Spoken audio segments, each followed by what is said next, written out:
जय जिनेन्द्र। Vardhaman Education and Research Institute की तरफ से आप सभी का उत्तराध्ययन सूत्र का 33वां सूत्र कर्म प्रकृति के अध्ययन तथा विवेचन प्रोग्राम में आप सभी का बहुत बहुत स्वागत है। आज हमारा 46वां क्लास है। परम पूज्य प्रीति सुधा जी महाराज साहब की सुशिष्या स्वाध्याय प्रेमी पूज्य श्री संयम प्रीति जी महाराज साहब जी एवं सौ शकुंतला जी चोरडिया इनके मुखारबिंद से उत्तराध्ययन सूत्र की कड़ी चालू है और आप सभी जन बहुत ही अच्छी तरह से अध्ययन कर रहे हैं, इसलिए तहे दिल से आप सभी का बहुत बहुत स्वागत है। संयम प्रीति जी महाराज साहब जी एक साथ मथेन वंदा में, भावपूर्वक मथेन वंदा में, श्रद्धा पूर्वक मथेन वंदा में। बोलिए शांतिनाथ भगवान की जय, आचार्य भगवंत की जय। नमो अरिहंताणं, नमो सिद्धाणं, नमो आयर्याणं, नमो वज्रायाणं, नमो लोये सवसाहूणम्।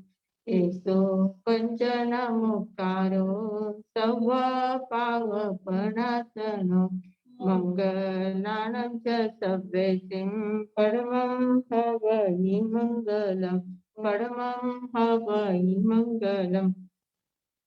श्री मिंदर स्वामी महाराज आपकी आज्ञा, भगवान आपकी आज्ञा, गुरु गुरुजी जी महाराज आपकी आज्ञा। उत्तराध्ययन सूत्र के 33वें अध्ययन पर विवेचन करने की आज्ञा चाहते हैं। परम आदरणीय, परम वंदनीय, परम पूजनीय 24 तीर्थंकर भगवान पंच परमेष्ठी भगवान तथा ज्ञानी, ध्यानी, त्यागी, तपस्वी समस्त ऊर्जा महापुरुषों के चरणों में भावपूर्वक वंदन। आराध्य गुरुदेव पूज्य श्री आचार्य भगवान तक्षी जी महाराज साहब, पूज्य श्री माता जी महाराज साहब आदि समस्त उपकारी चरणों में भावपूर्वक वंदन। संस्कार भारती वाणी भूषण पूज्य श्री प्रीति सुधा जी महाराज साहब के चरणों में भावपूर्वक वंदन। यहाँ उपस्थित सभी धर्म प्रेमी, श्रद्धावान, जिज्ञासु भाइयों तथा सुशील बहनों, उत्तराध्ययन सूत्र के कर्म प्रकृति अध्ययन में कर्मों की प्रकृतियां हम देख रहे हैं। आज हमारी आखिरी कर्म की प्रकृतियां हैं। आखिरी कर्म है अंतराय कर्म। अंतराय यानी विघ्न, बाधा, रुकावट डालना वगैरह। तो ये अंतराय कर्म जो होता है, ये अंतराय कर्म हमारी शक्ति को प्रकट नहीं होने देता है। मन में भाव उत्पन्न कर देता है पर उसको क्रियान्वित नहीं होने देता है। जो भी मन में कोई भी अच्छे भाव हो, जो भी कुछ करना है, अच्छा कुछ करना है, तो अच्छे करने में रुकावट डालने का काम ये करता है। न किसी को कुछ देने देता है, न किसी से कुछ लेने देता है, न भोगने देता है, न उपभोगने देता है, न कुछ काम करने देता है, न कुछ कार्य शक्ति को आगे बढ़ने देता है। इस प्रकार हर बात में ये रुकावट लाने का काम करता है। ऐसा ये अंतराय कर्म है। तो कल हमने देखा था दानांतराय कर्म। दानांतराय, इसके 5 भेद है। अंतराय कर्म के 5 भेद है। हम गाथा पहले देख लेते हैं। 15वीं गाथा है हमारी, 33वें अध्ययन की 15वीं गाथा। दाने लाभेय भोगेय उव भोगे वीर्येतः पंचविहमंतरायं समासेन वियाह्यम्। दाने लाभे य भोगेय, दाने यानी दान, दान देना किसी को। हमने कल बहुत प्रकार के दान देखे थे। 10 प्रकार के दान स्थानांक सूत्र में बताए हैं और उसके अलावा भी हमने काफी दान देखे। ज्ञान दान देखा, औषधि दान देखा, सेवा दान, सद्वचन दान, बहुत प्रकार के दान हैं। तो ये सारे दान के प्रकार हमने कल देखे थे। तो दाने यानी दान देना, लाभे यानी लाभ होना, हमें कुछ प्राप्त होता है, हमें कुछ इच्छित वस्तु की प्राप्ति करनी होती है। कुछ भी हमें जो चाहिए वो हमें अगर सहजता से मिल जाता है तो वो लाभ है, कहलाता है। अगर वो नहीं मिलता है, उसमें रुकावट आती है, तो लाभांतराय कर्म कहलाता है। तो दान और लाभ ये इसके प्रकार है। भोगे, यह यानी और, भोगे यानी भोग, भोग यानी भोग सामग्री, जो एक बार उपयोग में लिया जाता है उसको भोग कहते हैं। जैसे अन्न है, पानी है, भोजन, पानी वगैरह खाने पीने की जो चीजें होती है वो एक बार ही उपयोग कर सकते हैं, दूसरी बार उसका उपयोग नहीं हो सकता, तो उसको भोग कहते हैं। एक बार जो उपयोग में आने वाली चीजें होती है वे भोग है। तो ऐसे भोगने वाली जो चीजें हैं उसमें अंतराय देने का काम करता है भोगांतराय कर्म। फिर है यह उपभोगे। उपभोगे यानी उपभोग। उपभोग यानी जो बार बार उपयोग में आने वाली चीजें होती है, जैसे वस्त्र है, गहने है, घर है, परिवार, जो वस्तुएं होती है, घर में जो भी सामग्री होती है, फर्नीचर वगैरह जो भी कुछ होता है, वो सारा क्या है, बार बार उसका उपयोग हम लेते हैं। बार बार उपयोग लिया जाता है जिस वस्तु का, उसको उपभोग्य उपभोग्य वस्तु कहते हैं। तो ऐसे उपभोग्य वस्तु में जो अंतराय देते हैं, जो उपभोग्य वस्तु सभी साधन सामग्री हमारे पास उपस्थित है, पर उसका हम उपभोग नहीं ले सकते हैं, तो ये उपभोगांतराय कर्म है। और वीर्येय, वीर्य तथा, तथा यानी तथा यानी तथा, और वीर्य, वीर्य यानी वीर्य, वीर्य यानी पुरुषार्थ। हमारे अंदर वीर्य शक्ति होती है, आत्मा की मूल शक्ति वीर्य शक्ति होती है, बहुत पुरुषार्थी आत्मा होती है, बहुत ज्यादा शक्ति अंदर में ताकत होती है, सब कुछ करने की ताकत होती है। आत्मा में अनंत शक्ति होती है, ऐसा हम बार बार सुनते आए हैं। तो वो जो शक्ति है, उस शक्ति को प्रकट न होने देने वाला जो कर्म होता है, वो वीर्यांतराय कर्म कहलाता है। तो ये 5 प्रकार हुए, दाने, लाभे, भोगे, व भोगे, वीर्ये तहा, वीर्य तथा। पंचविहम अंतरायम, 5 प्रकार का अंतराय कर्म है। पंचविहम यानी 5 प्रकार का, मंतराय यानी अंतरायम, अंतराय कर्म है। समासेन वियाह्यम, संक्षेप में यहाँ पर कहा गया है। इस गाथा में से 5 अंतराय कर्मों के नामोल्लेख किया गया है। 5 प्रकार की अंतराय होती है, अंतराय कर्म की 5 प्रकृतियां हैं, तो इतना ही उसमें उल्लेख दिया है। तो उसका हम लोग विश्लेषण कर रहे हैं, उसको हम डिटेल में जानने का प्रयास कर रहे हैं कि अंतराय कैसे कैसे कहाँ कहाँ बंधती है और कैसे कैसे उदय में आती है, कैसे हम उससे वंचित होते हैं, जो भी हमें प्राप्त होता है वो कैसे, उससे हम कैसे वंचित हो जाते हैं, उसमें कैसे विघ्न बाधा आ जाती है, और ये कर्म क्या काम करता है वो हम देख रहे हैं। तो दानांतराय की बात हमने कल देखी थी। दान देने की इच्छा नहीं होना, या दान देते समय कोई भी ऐसी इस प्रकार से रुकावट डाल देता है, कोई कान में आकर कुछ बोल देता है, उसके कारण से देने की इच्छा नहीं होती है।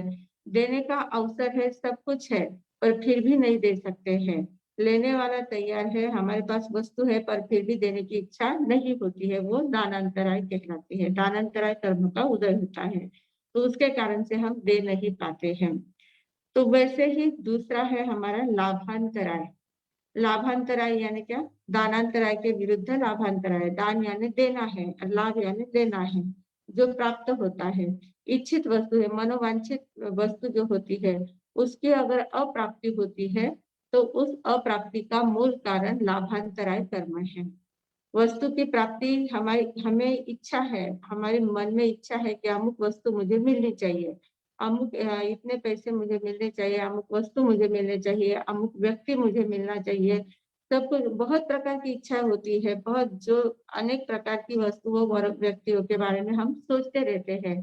तो उसकी अपेक्षा हमें होती है कि ये हमारे पास हो, हमें इसकी आवश्यकता है और ये चीजें हमारे पास होनी चाहिए।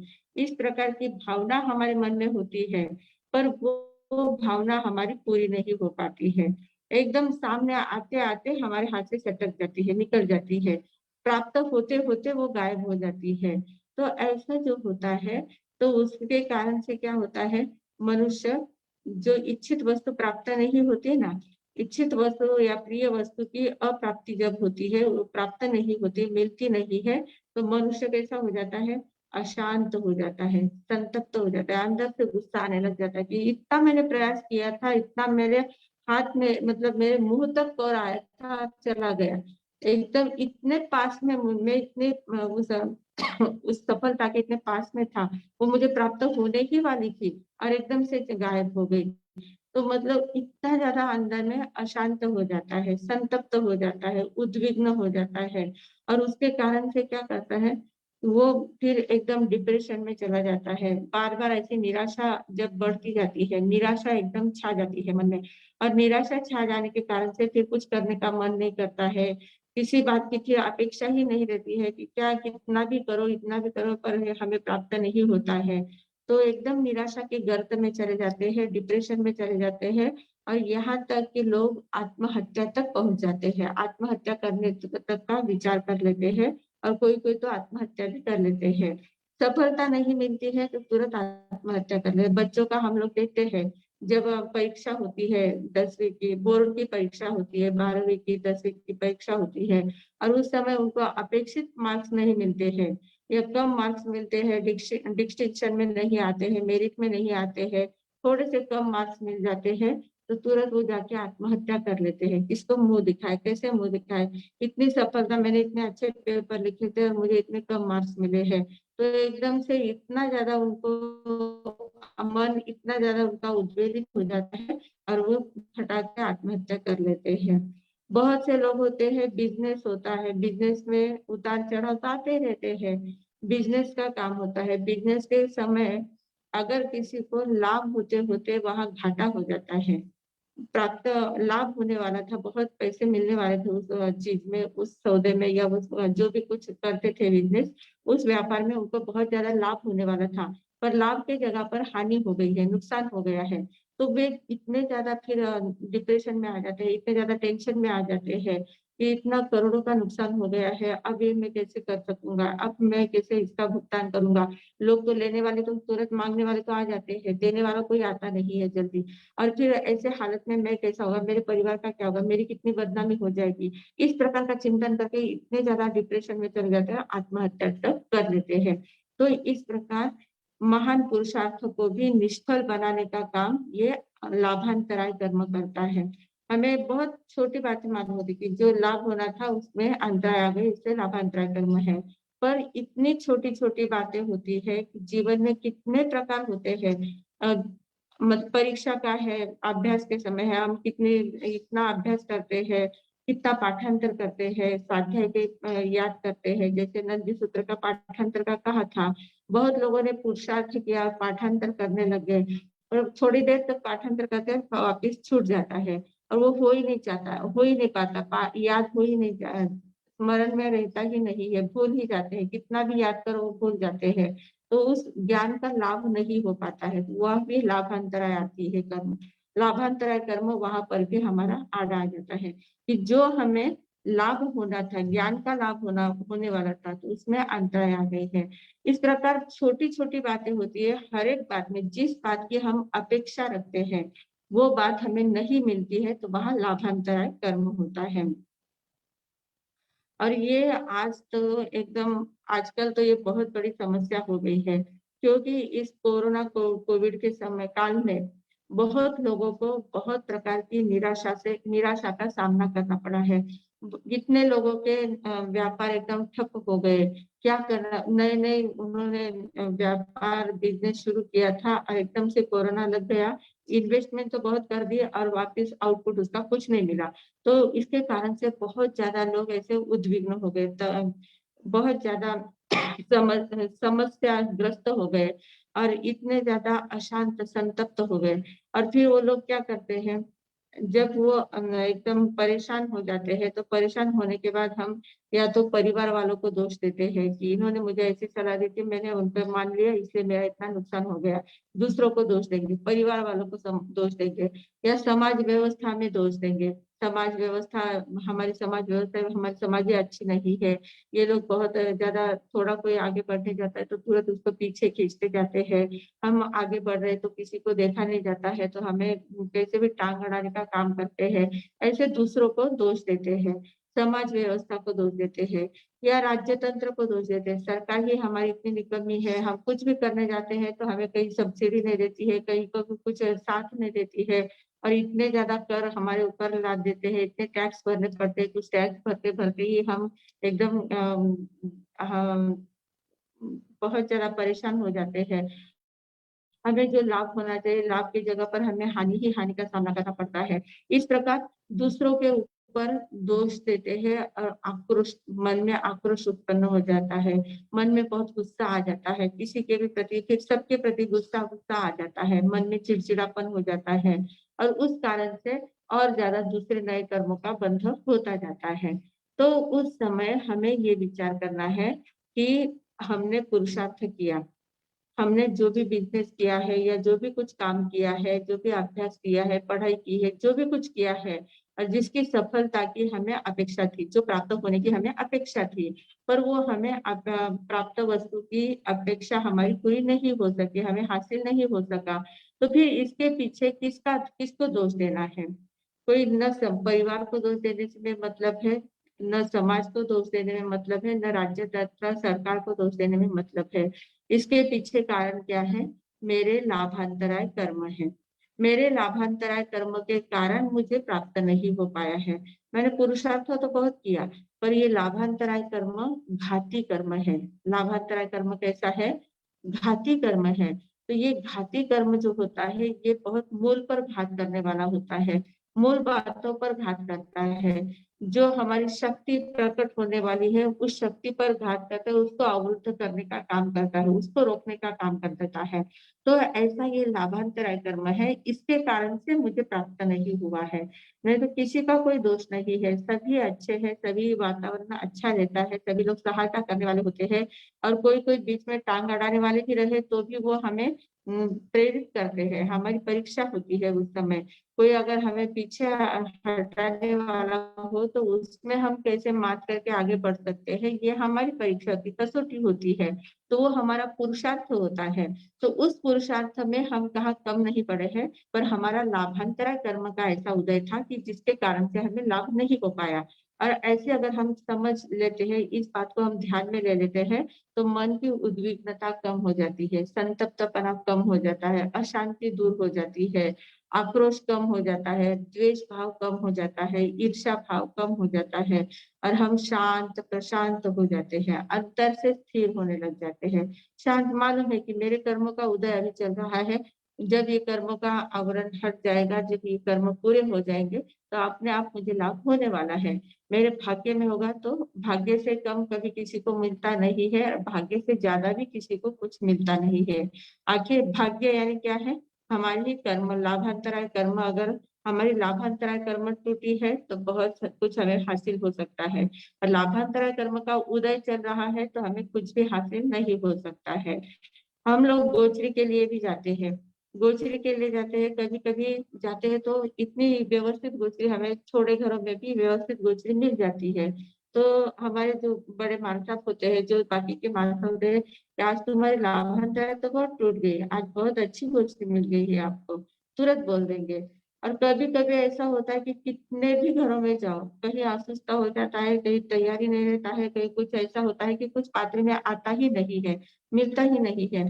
तो उस समय क्या होता है? लाभांतराय का उदय है, नहीं हुआ लाभ तो कोई बात नहीं, आज उपवास कर लेंगे। तो इस प्रकार मन में अगर हमने शांति रखी और कर्म की थ्योरी हमने ध्यान में ले ली कि कर्म की कैसे कैसे क्रिया होती है, कर्म का कार्य कैसे कैसे होता है, कर्म की कार्य शक्ति को हम जब जान लेते हैं तो हमारे मन में जो उद्विग्नता होती है वो शांत हो जाती है, मन एकदम शांत हो जाता है, स्थिर हो जाता है।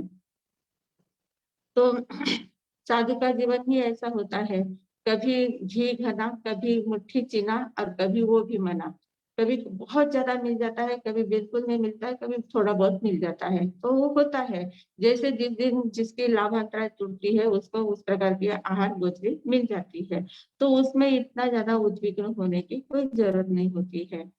ऐसे ही लाभांतराय का हमारे यहाँ ज्वलंत उदाहरण है भगवान ऋषभदेव। ऋषभदेव भगवान जब थे, आदिनाथ भगवान जिसे हम कहते हैं, तीसरे आर्य में तीसरे आर्य में उनका जन्म हुआ था, तीसरे आर्य के अंतिम समय में। तो उस समय क्या था? पहले कल्प वृक्ष थे। कल्प वृक्ष इस प्रकार के 10 प्रकार के कल्प वृक्ष होते हैं कि कल्प वृक्ष यानी क्या, हमारे मन में जो कल्पना होती है उस कल्पना की पूर्ति करने वाला वो वृक्ष होता है। तो ऐसे वृक्ष होते थे कि उस वृक्ष के नीचे जाकर बैठ गए और मन में सिर्फ भाव आए, भूख लगी है, भोजन चाहिए, तो तुरंत भोजन की थाली तैयार है। मन में कुछ भाव आए कि ऐसे वस्त्र चाहिए, तुरंत वस्त्र आ जाते हैं।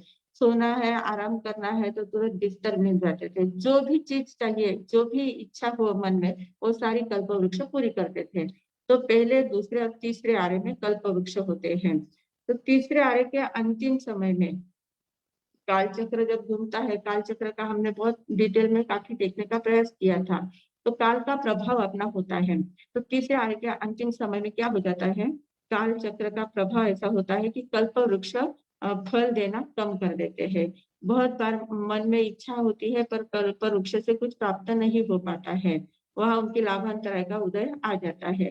तो कल्प वृक्ष अपना फल देना कम करते जाते हैं और फिर लोगों में लड़ाई झगड़ा थोड़ा बहुत इधर उधर ये होने लग जाता है। तो उस समय आदिनाथ भगवान का जन्म हुआ था। आदिनाथ भगवान का जन्म हुआ, जो प्रथम तीर्थंकर है, आदि शुरुआत जिन्होंने की थी, कर्म भूमि की शुरुआत करने वाले आदिनाथ भगवान है, इसलिए उनको आदिनाथ कहते हैं। आदि यानी शुरुआत करने वाले जो नाथ है उनको आदिनाथ भगवान कहते हैं। तो उनका जन्म हुआ था और उन्होंने क्या किया, देखा कि कल्प वृक्ष फल नहीं दे रहे हैं और लोगों को खाना पीना तो सबको लगेगा ही। तो और लोग आपस में झगड़े फिसाद भी करने लग गए हैं। इनको थोड़ा सा शिक्षण भी सिखाना भी पड़ेगा। तो क्योंकि तीर्थंकर जो होते हैं उनके पास 3 ज्ञान होते हैं। अवधि ज्ञान भी उनके पास होता है, मति ज्ञान, सिद्धि ज्ञान और अवधि ज्ञान। तो अवधि ज्ञान से उनको सब कुछ मालूम था कि कैसा जीवन, कर्म भूमि में कैसा जीवन होता है, अकर्म भूमि में कैसा जीवन होता है, ये सब कुछ उनको पता था। तो उन्होंने लोगों को असी, मसी और प्रसी ऐसे 3 तत्व सिखाने का प्रयास किया। असी यानी शस्त्र कैसे चलाना, जो हमारे ऊपर अन्याय कर रहा है उसका प्रतिकार कैसे करना, वो असी। मसी यानी स्याही, लेखनी, लेखन कैसे करना, लेखन कला कैसी होनी चाहिए, शिक्षण कैसा सीखना है, क्या क्या सीखना, कैसे लिखना है, तो वो मसीह से शिक्षण की कला सिखाई। और कृषि यानी कृषि करना, खेती करना, खेती करके कैसे अनाज की उत्पत्ति की जाती है और उस अनाज से हमारा कैसे पेट भर सकता है, हम कैसा पुरुषार्थ उसमें कर सकते हैं। तो ये असी मसी कृषि की बातें उन्होंने सिखाई थी। तो अब कृषि की बातें जब सिखाई थी और उस समय क्या थे, लोग जो थे वहां के, उस समय जो लोग थे वे इतने ज्यादा भोले थे और इतने ज्यादा सरल थे, उनको जितना कहे उतना ही ध्यान में लेते, अपना दिमाग वो चलाते ही नहीं थे। आगे का कुछ तर्क करना वो उनका विषय ही नहीं था। जितना कहा जाए उतना ही सुनना, बस उसके आगे कुछ नहीं करना। तो इस प्रकार उनकी मेंटेलिटी थी। तो भगवान ने जब कृषि का ज्ञान दिया कि कैसे खेती बोई जाती है, खेती में कैसे वो सब कुछ फसल कैसे लेना होता है, कैसे बोना है, कैसे बैलों को खेती में कैसे चलाना है, वो नांगर वगैरह चलाते हैं, तो वो हल कैसे चलाना है, वो सारा कुछ बता दिया। और वो बताने के बाद लोगों ने अनाज के बीज बोए वहां खेती में और बहुत अच्छी फसल आने लगी। और फसल आने के बाद उन्होंने देखा कि जो बैल थे वो बैल तो पूरा फसल खाने लग गए। बैल तो बैल ही रहे, जानवर तो जानवर ही है, तो वो पूरी फसल खाने लगे। तो वो तुरंत भगवान के पास आते हैं। तब वो, उन्होंने दीक्षा नहीं ली हुई थी, आदिनाथ भगवान ने तब दीक्षा नहीं ली थी। दीक्षा के पहले जब वो राजा राजा थे तो उस समय उन्होंने सारे शिक्षण दिया था। तो लोग आके उनको बताते कि देखो ना राजा जी देखो, वो बैल तो सब कुछ खा लेते हैं, हमने इतनी मेहनत से इतना पकाया है और बैल सब खा रहे हैं। तो राजा जी ने क्या कहा कि ऐसा करना कि जब बैलों को आप खेती में चलाते हो या कुछ करते हो तो उनका थोड़ा सा मुंह बांध लेना। मुंह बांध लेना तो मुंह बंधा रहेगा तो खा नहीं पाएंगे, तो आपकी खेती सुरक्षित रहेगी। तो उन्होंने कहा कि ठीक है, मुंह बांध देना। तो मुंह, बैलों का मुंह बांध दिया, बैलों का मुंह बांध दिया और दिन भर उनसे काम करवाया। और बांधने का कहा था, खोलने का तो कहा नहीं, इसलिए उन्होंने खोला नहीं मुंह को। और बैलों के सामने वो फिर चारा लेके जा रहे हैं खिलाने के लिए, तो वो खाते ही नहीं, बैल बिल्कुल भी खा नहीं रहे थे। तो वापिस आए राजा जी के पास और कहा कि राजा जी देखो ना, आपने कहा मुंह बांधो तो हमने बांध दिया मुंह, पर उनको इतना गुस्सा आ गया है बैलों को कि वो कुछ खा ही नहीं रहे, पानी भी नहीं पी रहे, कुछ खा भी नहीं रहे हैं। अब उनको इतना भी समझ में नहीं आता कि मुंह बंधा है तो वो कैसे खाएंगे, मुंह जब खोलेंगे तब वो खा पाएंगे। तो इतना भी उनका दिमाग नहीं चलता था, इतने ज्यादा सीधे सरल लोग थे। तो भगवान ने कहा कि हाँ, तुमने मुंह तो बांधा था पर मुंह खोला क्या वापिस तुमने? बोला नहीं, आपने कहा था खोलने के लिए, खोला नहीं हमने। फिर बोला कि मुंह नहीं खोलोगे तो बांधेंगे, वो खाएंगे कैसे, पिएंगे कैसे? तो आप जाके मुंह खोलो तब वो बांधेंगे, खा पी सकेंगे। तो इस प्रकार ये घटना जब घटित हुई तो उसमें 13 घंटे तक बैलों का मुंह बंधा हुआ था। 13 घंटे तक बैलों का मुंह बंधा हुआ था। उन्होंने पानी तक नहीं पिया, खाया कुछ नहीं, पानी भी नहीं पिया। तो 13 घंटे तक बैलों के मुंह को बांधने का जो उपक्रम हुआ, और उसके कारण से 13 घंटे में इतनी ज्यादा अंतराय कर्म इनको लग गई। ऋषभ देव भगवान को अंतराय कर्म का बंध ऐसे जबरदस्त हुआ कि उन्होंने जब दीक्षा ली, तो दीक्षा लेने के बाद उनको 13 महीने तक आहार पानी का योग नहीं मिला, कहीं पर भी आहार नहीं मिला, पानी तक नहीं मिला। 13 महीने तक उनको आहार पानी नहीं मिला। 13 घंटे से बैलों को बांधा था, बिना खाए पिए रखना पड़ा था, तो इनको 13 महीने तक उसका कर्म भुगतना पड़ा। अब 13 महीने तक वो दीक्षा तो ले लिया, और दीक्षा लेने के बाद उन्होंने मौन धारण कर ली। उन्होंने समझाया कुछ नहीं लोगों को कि दीक्षा क्या होती है, कैसे होती है, संन्यास लेने के बाद कैसा करना पड़ता है, वो कुछ बताया नहीं था, और उन्होंने अपनी दीक्षा ले ली, और दीक्षा लेकर वो अपनी साधना में लग गए। अब वो आहार के लिए जाते थे गांव में, पर लोगों को क्या पता कि इनको आहार बेराना होता है। लोगों को लगा इतने बड़े राजा है, इतने बड़े सन्यासी बन गए हैं, इनको क्या आहार खाने का देना, इस किसी के दिमाग में ही नहीं आता था।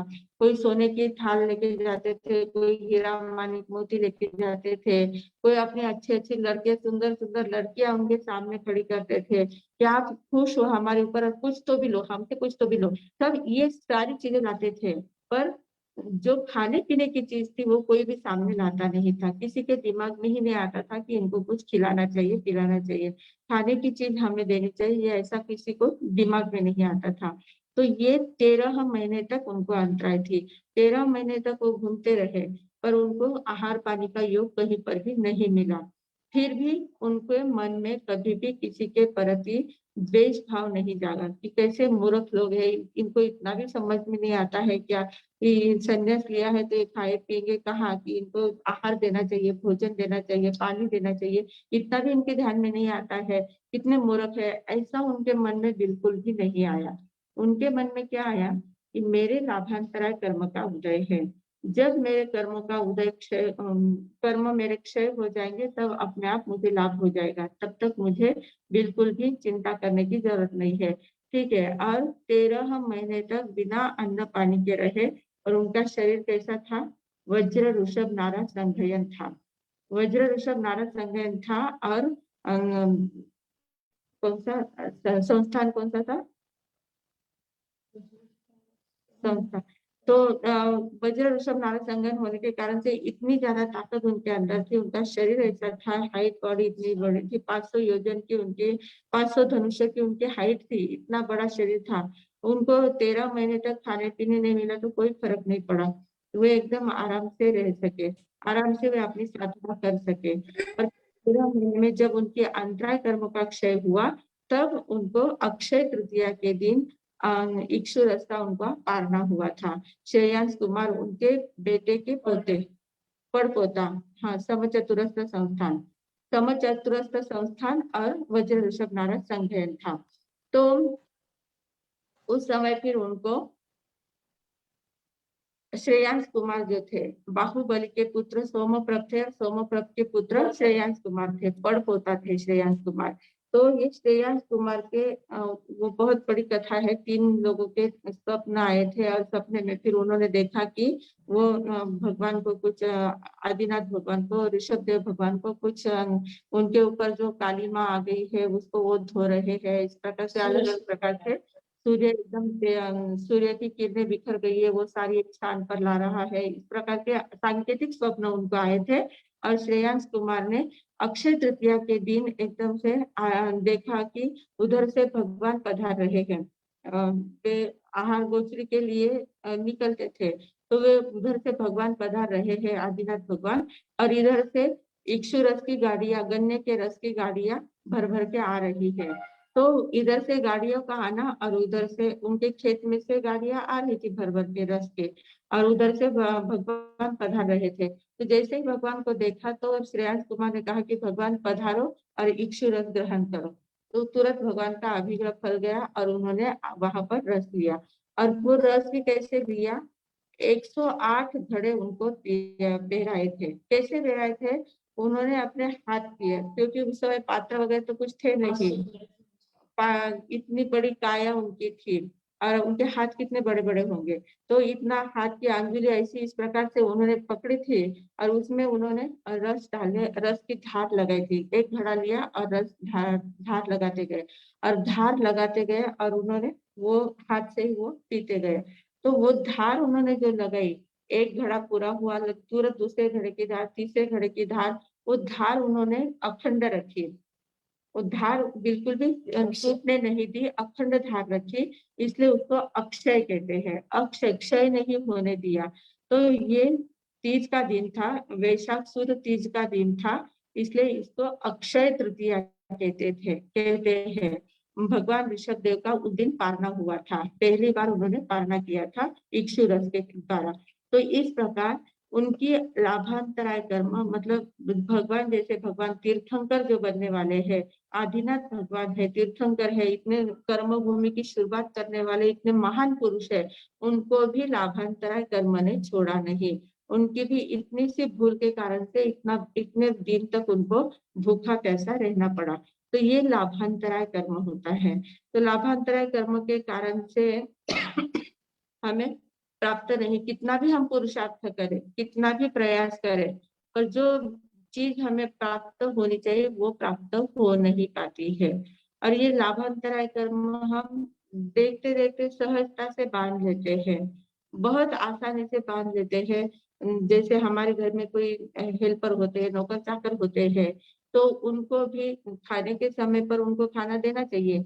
भोजन का समय जब होता है उनको उतनी छुट्टी देनी चाहिए। और हम लोग क्या करते हैं, नहीं अभी 1 घंटा और काम कर लो, बाद में खा लेना, अभी तो इतनी जल्दी खाने की कोई जरूरत नहीं है। ऐसा करके उनसे काम एक्स्ट्रा करवा लेते हैं और खाने पीने में उनको अंतर दे देते हैं। सहजता से हमारा हो जाता है, इतना काम पड़ा है ना, तो जल्दी जल्दी से इतना काम निपटा लो, बाद में तुम खाना खा लेना, इस प्रकार कहते हैं। तो उतनी देर तक उसको भूख, बेचारे को भूख लगी हुई होती है और उस भूख को हम ध्यान में नहीं लेते हैं। हमारा पेट भरा होता है इसलिए हमें कुछ ध्यान में नहीं आता है और हम उसको आराम से कह देते हैं कि थोड़ी देर के बाद खा लेना, इतनी कोई जल्दी नहीं है। तो ऐसे हम छोटी छोटी बातों में इतनी अंतराय बांध देते हैं और वो अंतराय कर्म हमारा ऐसे कहीं पर भी उदय में आ सकता है। फिर वो अंतराय कर्म हमें कुछ इच्छित वस्तु की प्राप्ति नहीं होने देता है। बहुत लोग ऐसे होते हैं, मतलब जब भी हमारा ऐसा अंतराय कर्म उदय में आता है तो हमें करना क्या चाहिए। जब हमारा अंतराय कर्म उदय में आता है, हम इतना प्रयास करते हैं कि इतना सब कुछ प्राप्त होने की सब तैयारी हो जाती है और हमें प्राप्त नहीं होता है। तो ऐसा जब हमारा अंतराय कर्म आता है उदय में, तो उस समय हमें क्या करना चाहिए। तो उस समय हमें ये सोचना है कि मेरे तो अंतराय कर्म का उदय है, पर मैं दूसरों को देने का प्रयास करूं, दूसरों का लाभ होने का प्रयास करूं, मतलब दूसरों को लाभ देने का प्रयास करूं। इसीलिए हमारे पास जो भी चीजें हैं वो दूसरों को देने का प्रयास करना। जितना हम देते जाएंगे, दान जितना हम करते जाएंगे, उतनी लाभांतराय हमारी टूटती जाती है। मतलब उसका क्रॉस मैच होता है, जितना हम देते हैं उतना हमें लाभ होता है, जितना हमें लाभ होता है उतना हमें देने का प्रयास भी करना चाहिए। यहाँ लाभ हुआ कि यहाँ देना चाहिए, या जब तक लाभ नहीं होता है तब तक देने का प्रयास करना चाहिए। जितना हमारे हाथ से छूटता जाता है, जितना हम त्याग करते जाते हैं, उतनी लाभांतराय हमारी टूटती जाती है। तो ये इसका छोटा सा सूत्र है कि जब भी हमें ऐसा होता है कि हमारी मन इच्छित वस्तु हमें प्राप्त नहीं हो रही है, तो वही वस्तु हम दूसरों किसी को देने का प्रयास करें। मतलब दूसरे जिसको मन की इच्छा हो वो पूरी करने का प्रयास करें। सामने वाले की इच्छा पूरी करने का प्रयास करेंगे तो अपनी इच्छा अपने आप पूरी हो सकती है। और जो इस सिद्धांत को नहीं जानता है कि कर्म के कारण, लाभांतराय कर्म के कारण मुझे प्राप्ति नहीं हो रही है, वो ऐसे सिद्धांतों को नहीं जानता है कि वो दूसरों को दोष देता जाता है और दूसरों को दोष देता जाता है और बिना काम के कर्म बंधा और भी ज्यादा करते जाते हैं।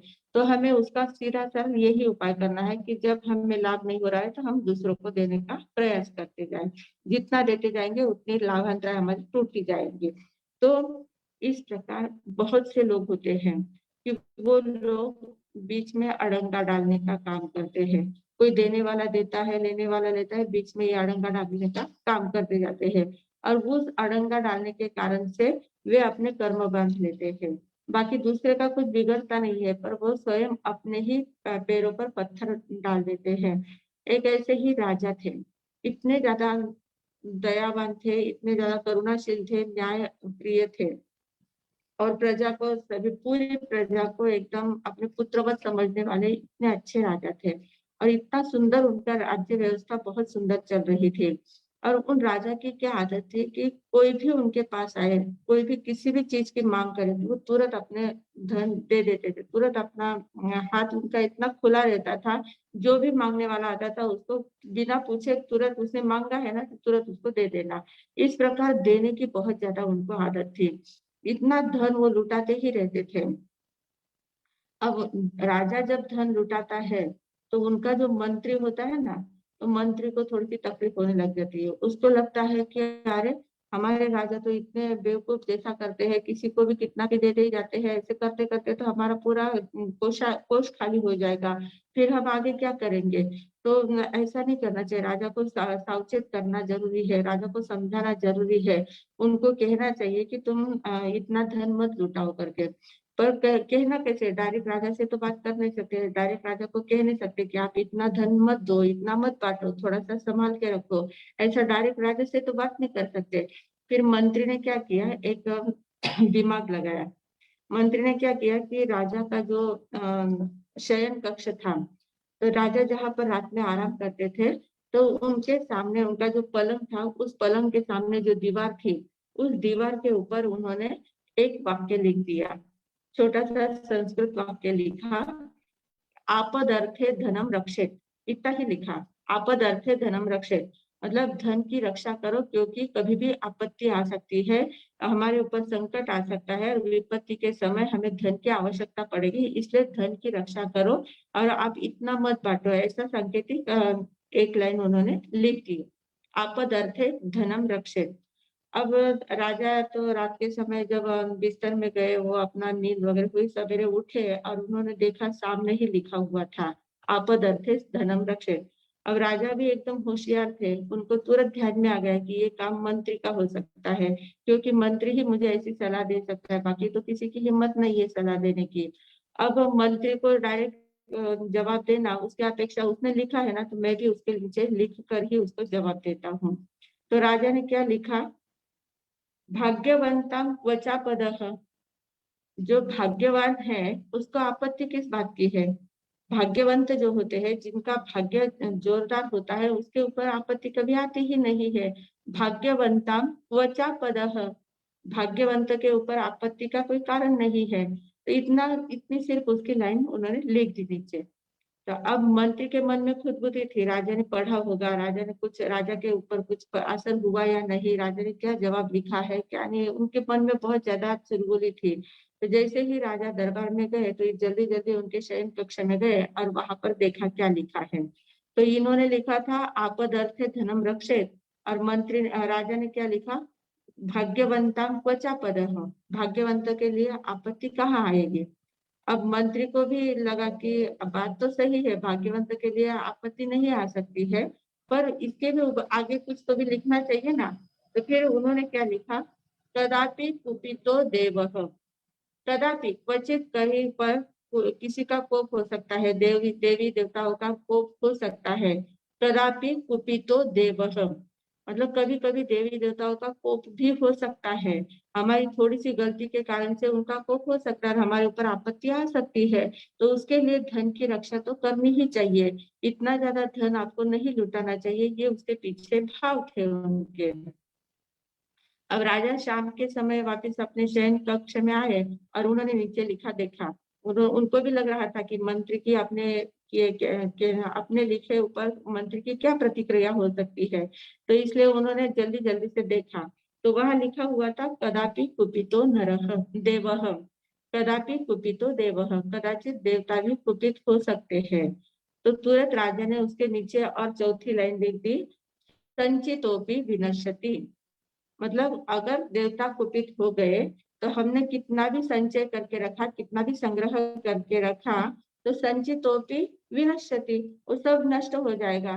तो ऐसा अगर प्रसंग हमारे ऊपर आया, संकट आ गया, आपत्ति आ गई, तो हमने कितना भी धन संभाल के रखा हो तो सभी धन भी गायब हो सकता है, वो धन थोड़े ही हमारे पास रहने वाला है। अगर आपत्ति के समय कभी धन हमारे पास नहीं रहता है, हमारे ऊपर आपत्ति आती है, तो वो मूल सकल सब कुछ लेके चली जाती है। तो संचितोपि विनश्यति, तब मंत्री ने जल्दी जल्दी से देखा कि राजा ने क्या लिखा है। तो मंत्री ने आके देखा कि राजा ने लिखा है संचितोपि विनश्यति। अब जैसे ही मंत्री ने पढ़ा तो कहा कि बराबर है, राजा की बात एकदम सही है।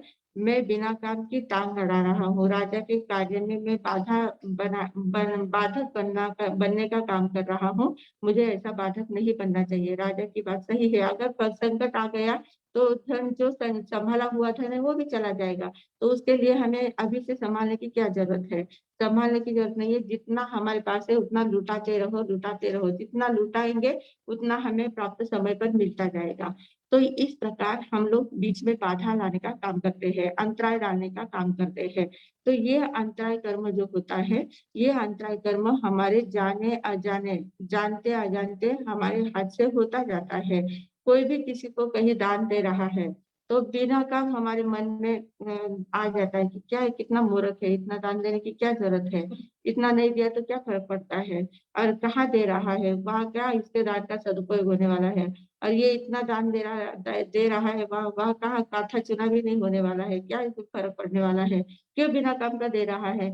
ऐसे मन में भाव आ जाते हैं, और मन में ऐसे भाव आए तो हम जानते अजानते अंतराय कर्म बांध लेते हैं। हमारा लाभांतराय कर्म बंध जाता है।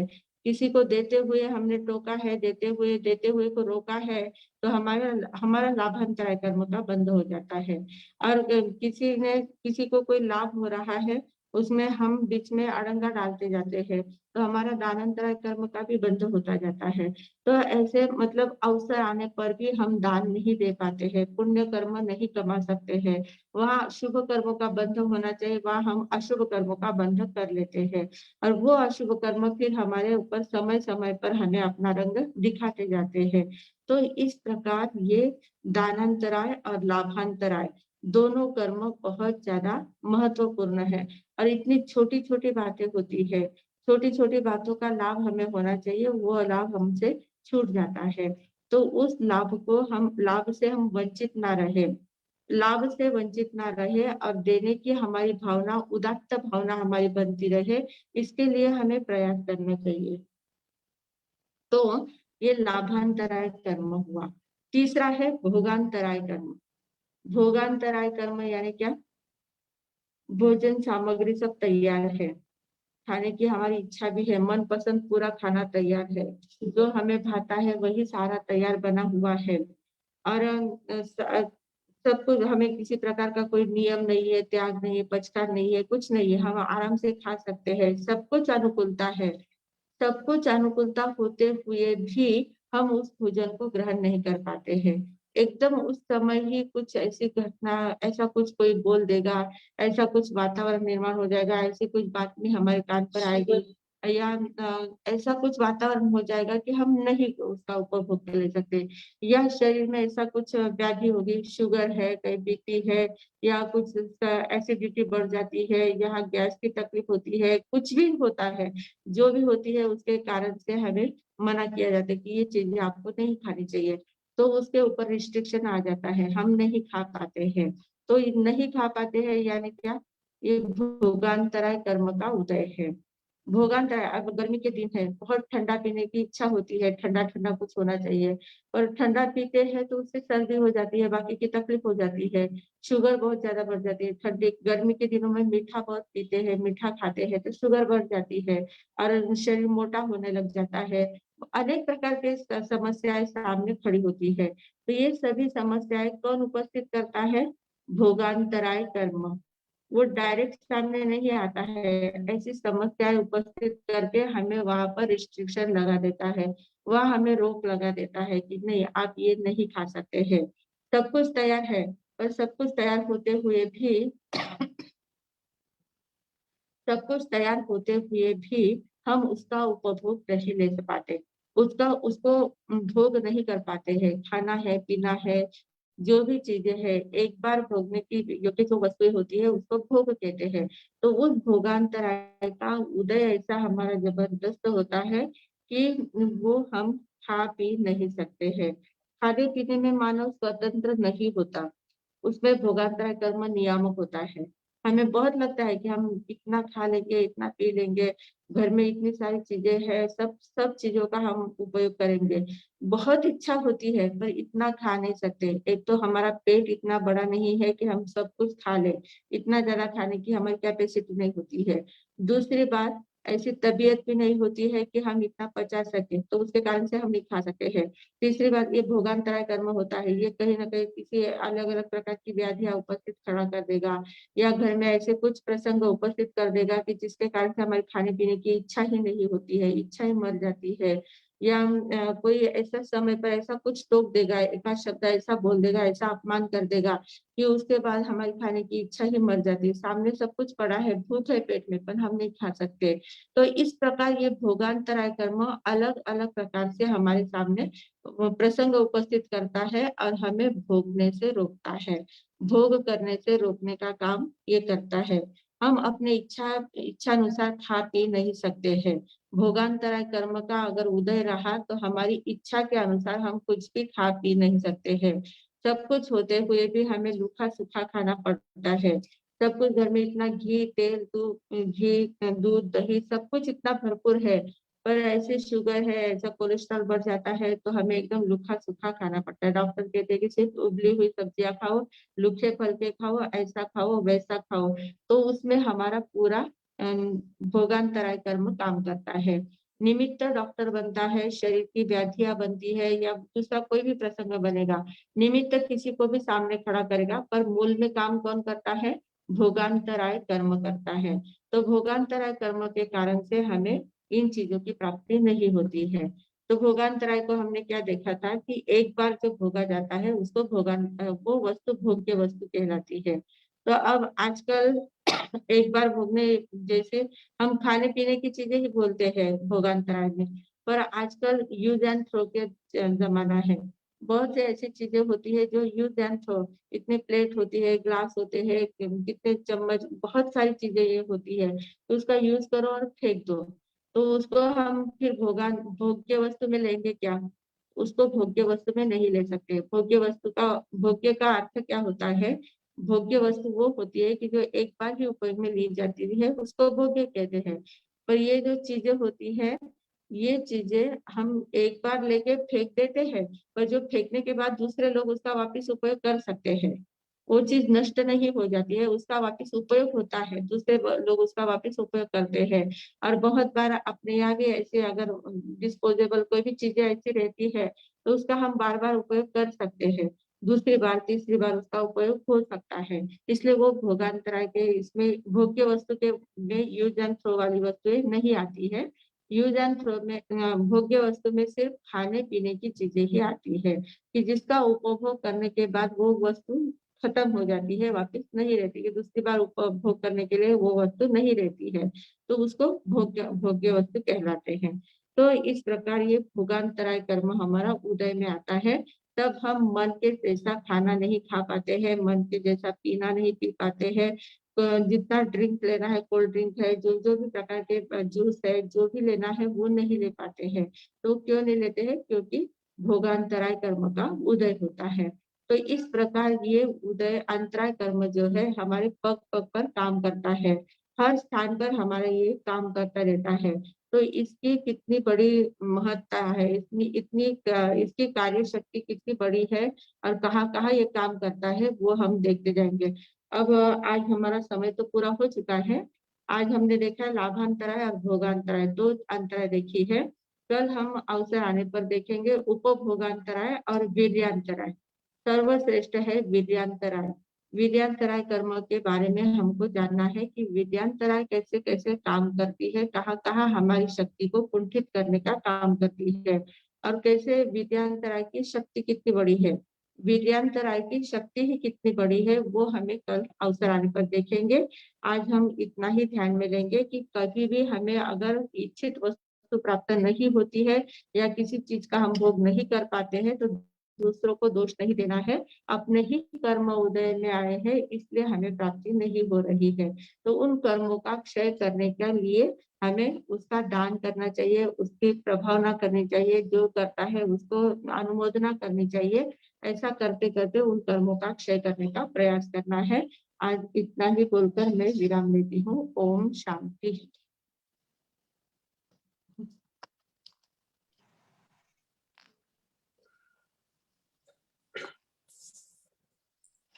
मथेनंदन सर, हाँ, सभी जिज्ञासु श्रावकों को भावपूर्वक नमस्कार।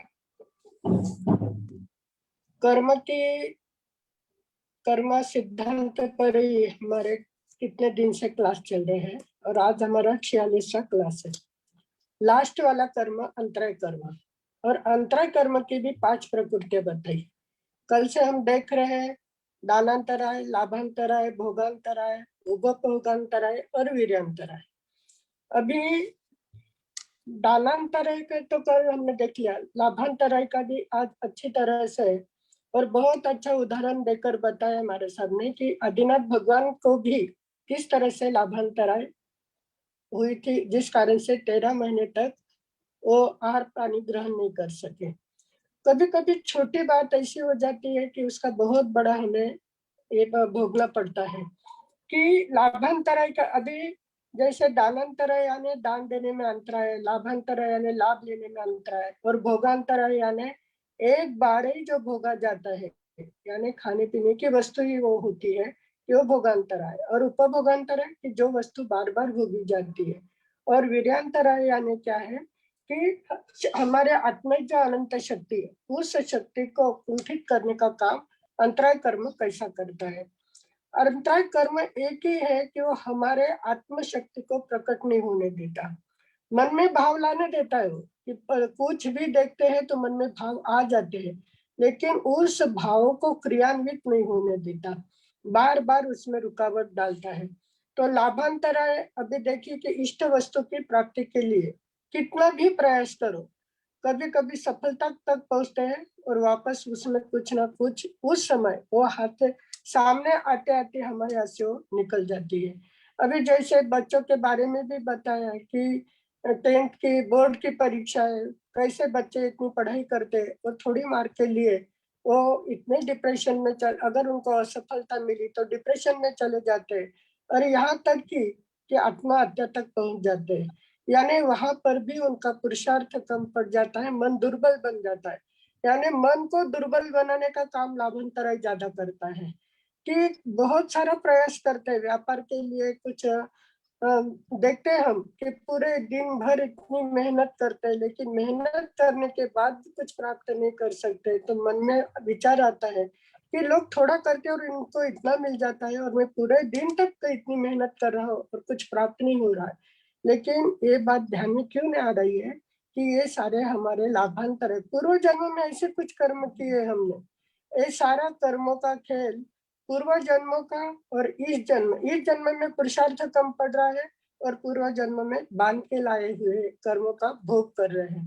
तो ये लाभांतर जो है, लाभांतर अभी सीखना भी चाहते, बैठे बैठे कितने लोगों को अंतर देते, क्या बार बार वही पढ़ना है, क्या सीखना है, अभी क्या पढ़ने का टाइम है, क्या बाद में करना, ऐसे सहजता से बोल देते हैं।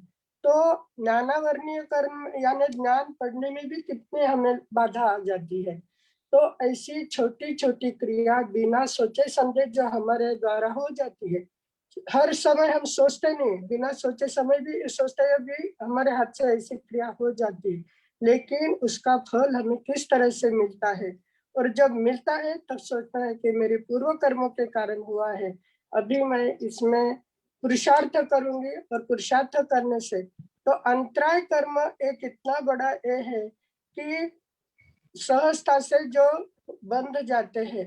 तो ध्यान रखना है कि किस तरह से हम किसी को खाने पीने में अंतराय देते हैं। और ये तुम्हारे सबने बहुत अच्छा बताया कि कर्मचारी लोगों का समय होने पर हमारा रहता है इतना काम पूरा कर लो बाद में खाना, ऐसा एक थोड़ी देर। या बच्चे स्कूल से आते हैं, आप किसी के साथ बातें कर रहे हो, बच्चों को भूख लगी हुई है, लेकिन आप बोलने में इतने मशगूल हो गए तो आप बोलते हैं थोड़ी देर रुक जाना, क्या फर्क पड़ेगा। ऐसा भी अगर हम बोल देते हैं तो भी हमारी लाभांतराय, ये जो भोगांतराय जो कर्म है वो इस तरह से बन जाते हैं। तो हमें इसके आगे इतना विवेक रखना है कि अंतराय कर्म, किसी को अंतराय अगर नहीं देंगे तो हमारी अंतराय टूटेगी। और दानांतराय के लिए तो बहुत अच्छा लाभांतराय के लिए बहुत अच्छा बताया है कि जो देते रहेंगे तो ही हमारी लाभांतराय टूटेगी। हम ऐसा नहीं सोचना हमारे पास कुछ नहीं है तो क्या देना है, उसमें से होगा ही नहीं। ऐसा अगर हम विचार करते हैं तो लाभांतराय टूटती नहीं है, तो देने से लाभांतराय टूटती है। तो यह ध्यान रखेंगे और अंतराय कर्म नहीं बंधे, इसका ज्यादा में ज्यादा विरत रखेंगे। क्योंकि आज तो बहुत सारी अच्छी ये बताए मार्शल ने दृष्टांत देकर कहानी कहकर अच्छी तरह से समझाने का प्रयास किया है और सभी समझ गए हैं। तो इसमें एक ही विवेक रखेंगे कि किसी को अंतराय नहीं देंगे। इसी मंगल भावना के साथ मैं विराम देती हूँ। धन्यवाद मासी जी। आगे चैट बॉक्स में ऐसा प्रश्न था कि अभी थोड़े दिन पहले किसी ने शिरडी के साईं बाबा को सोने का मुकुट दिया, ये भी दान में ही आएगा, इसका भी फल मिलेगा क्या? वो अपनी भावना होती है लोगों की, कोई कैसा कौन कहाँ क्या देता है उसका हम चिंतन नहीं करें, हम उसके ऊपर क्रिटिसाइज नहीं करते हैं। कहाँ कितना देना अपनी हर एक की अपनी अपनी भावना होती है, भावना के अनुसार देते हैं। तो वो जिस भावना से उन्होंने दिया होगा उसका फल उनको मिलेगा। उनको सिर्फ प्रसिद्धि के हिसाब से अगर उन्होंने दिया है तो प्रसिद्धि बहुत ज्यादा मिल गई है तो उसका फल उनको यही पर मिल गया है। या सही में करुणा भाव से या सही में श्रद्धा के भाव से किस भाव से दिया है वो उनका वो जानते हैं। पर ऐसा ये बात तो ठीक है बहुत बड़े बड़े दान देना, पर छोटी छोटी बातों का जब हम दान देते हैं, छोटी छोटी संस्थाएं हैं या छोटे छोटे जो जो अभावग्रस्त लोग होते हैं उनको जब हम मदद करते हैं, उनको शिक्षण में मदद करते हैं, उनको खाने पीने की बातें, उनके पास कुछ नहीं होता है उनको बिजनेस में हेल्प करते हैं, उनको उनके जीवन की लाइन अच्छी लगा रहते हैं तो वो शांति से जीवन जीते हैं तो आगे धर्म ध्यान करेंगे, आगे उनका जीवन अच्छा चलेगा। तो इस बातों में अगर हम दान देते हैं तो उसका बहुत ज्यादा लाभ होता है। ये बड़े बड़े बातें बड़े बड़े जो दान होते हैं उसका नाम भी बड़े बड़े होते हैं, काम भी उनके चलते रहते हैं, हम नहीं कह सकते। पर वो दान तो दान ही है, उन्होंने इतना त्याग तो किया ना अपने धन का, तो वो दान ही कहलाएगा ना। आगे हैंडरेज है निर्मला जी जैन, इनका हैंडरेज है।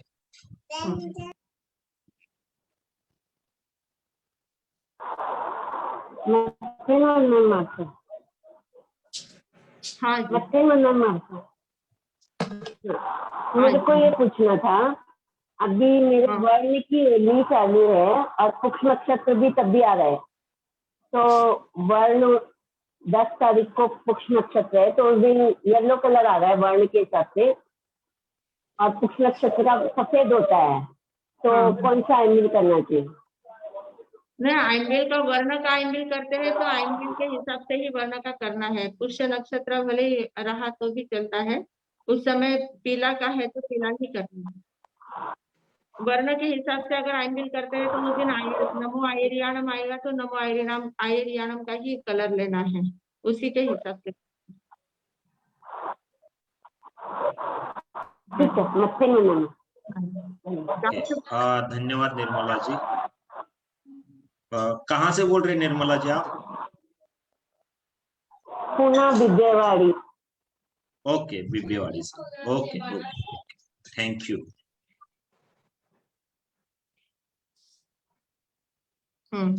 आगे है वर्षा जी संचिति।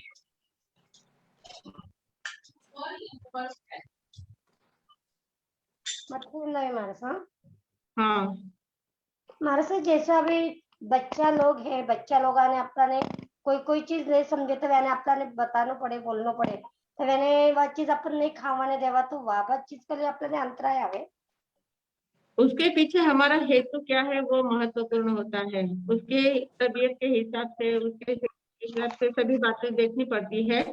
बच्चों को क्या है, उनको समझता नहीं है, वो बहुत ज्यादा जो चीज नहीं खानी चाहिए वो चीजें बहुत ज्यादा खाते हैं, तो उसके ऊपर रोक रखना वो तो अपना कर्तव्य है, उसमें हमें अंतराय कर्म का बंधन नहीं होता है। उससे हमारी भावना क्या है वो महत्वपूर्ण है।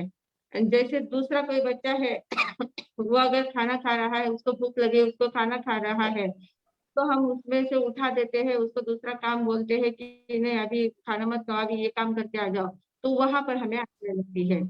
पर बच्चों को अगर नहीं खाने देते हैं तो उसका हिसाब से, अपन तबीयत के हिसाब से नहीं खाने देते तो उसमें कोई नहीं, वो विवेक है, उसमें अंतरा कर्म नहीं बनते हैं। अच्छा अच्छा, हमारे से एमबिल का पचकन दो ना। हाँ पकड़। हाँ, हाथ जोड़ लो। ओम शांति शांति शांति उगयसिर ऐंबिला एकटा कुपान दिवसना टिन्या रातना चौरिया पचकान पांच विगेरा पचकान अनंतना भोगनम सहस्राकरणम सव समाही वत्यागरणम ओसिरे ओसिरे ओसिरे। ऐंबिल करने वालों को धन्यवाद। एकासना किसी को चाहिए अभी? एकासने वाले हाथ जोड़ ले। ओम शांति शांति शांति उगयसिर एकासना एकटा कुपान दिवसना टिन्या रातना चौरिया पचकान अनंथा भोगनम सहस्राकरणम सव समाही वत्यागरणम ओसिरे ओसिरे ओसिरे। एकासना करने वालों को धन्यवाद। हाँ जी, और नवकारशी पोर्शी हाथ जोड़ ले जिनको जो भी लेना है। ओम शांति शांति शांति उगय से नवकारशी पोर्शी 1.5 पोर्शी आपापल्या धारणा प्रमाणे उपयुक्त पचखान असनम पाणम थैमम सैमम अनथा भोगनम सहस्रागरणम सव समाही वत्यागरणम ओसिरे ओसिरे ओसिरे। हाँ जी। अभी लगभग प्रश्न हो गए हैं, तो हाँ ना? हाँ। कल पाठ मारा। मंगल पाठ सुना। ओम शांति शांति शांति। गुरुदेव की आज्ञा से चत्ताई मंगलम अर्हंता मंगलम सिद्धा मंगलम साहु मंगलम केवली पन्नतो धम्मो मंगलम। चत्ताई लघुत्तमा अर्हंता लघुत्तमा सिद्धा लघुत्तमा साहु लघुत्तमा केवली पन्नतो धम्मो लघुत्तमो। चत्तारि शरणं पवज्जामि अर्हन्ते शरणं पवज्जामि सिद्धे शरणं पवज्जामि साहु शरणं पवज्जामि केवली पन्नतम धम्मम शरणं पवज्जामि। 4 मंगल 4 उत्तम 4 शरणा दुख हरणा सुख करना और शरणा कोई जो भवि प्राणी आदरे तो अक्षय अमर पद हो। बोले भगवान महावीर स्वामी की जय। आचार्य भगवंत की जय। पूज्य श्री माताजी महाराज साहब की जय। संस्कार भारती वाणी भूषण पूज्य श्री प्रीति सुधा जी महाराज साहब की जय। सब साधु संतन की जय। आज के आनंद की जय। कर्मों की उद्दीपना करने का मार्ग दिखाने वाले, कर्म की लीला सिखाने वाले, दान देने की कला सिखाने वाले परम पूज्य संयम प्रीति जी महाराज साहब जी को बहुत बहुत धन्यवाद। आभार आभार आभार। कल हम मिलेंगे बराबर रात को 9 बजे। सभी जन बराबर राइट टाइम ज्वाइन करना मत भूलिए। थोड़ा भी लेट हुआ तो आपका ही विवेचन निकल जाता है, तो प्लीज प्लीज बराबर 9 बजे ज्वाइन होते जाइए। ना कह के धन्यवाद।